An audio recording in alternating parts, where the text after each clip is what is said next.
ci sono varie modalità per versare questo contributo che poi ci ritroveremo ovviamente in futuro, dato che si tratta di un fondo pensione. Sì, diciamo, tante modalità e direi una situazione particolare che stiamo attraversando perché come sanno i risparmiatori abbiamo un nemico molto particolare quest'anno dalle quali difenderci nell'ambito del risparmio, che è l'inflazione, la perdita del potere d'acquisto. Quindi ci capita qualche volta di incrociare qualche cittadino, qualche lavoratore che dice io ho delle somme ferme sul conto corrente, se l'inflazione sale al tot per cento e la remunerazione in termini di interessi è limitata, ecco che di fatto vado a perderci come valore reale di quel risparmio. Bene, nel fondo pensione diciamo, il vantaggio fiscale costituisce una sorta di protezione anche a fronte di questa situazione complicata.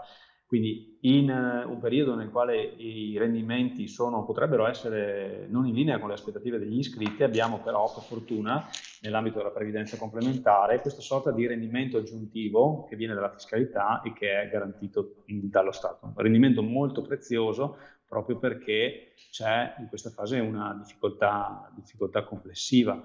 Ecco dunque che fra una scelta di questo, tra due forme di risparmio che magari hanno anche la stessa remunerazione, è naturalmente più forte, più robusta l'offerta sostenuta dalla fiscalità agevolata.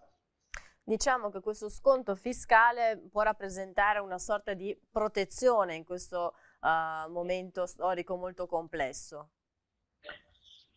Sì, è proprio così, anzi diciamo noi piuttosto che configurare il risparmio fiscale come un qualche cosa in più, lo immaginiamo proprio come una sorta di garanzia che magari non ritroviamo in altri strumenti finanziari e proprio di questo molto spesso ci capita di parlare assieme ai potenziali aderenti negli sportelli presso i quali possono incontrare i nostri colleghi nel territorio, quindi anche per cercare di dare un'opzione prospettica per quanto riguarda il loro risparmio. Oggi, nel momento in cui i mercati finanziari soffrono, in effetti, forse si aprono degli spiragli anche per costruire buone occasioni di investimento per il futuro, beneficiando fra l'altro appunto dello sconto fiscale. Serve parlarne e capirsi. Avvertenza messaggio promozionale riguardante forme pensionistiche complementari. Prima dell'adesione leggere la documentazione prevista da COVIP. I rendimenti passati non sono necessariamente indicativi di quelli futuri.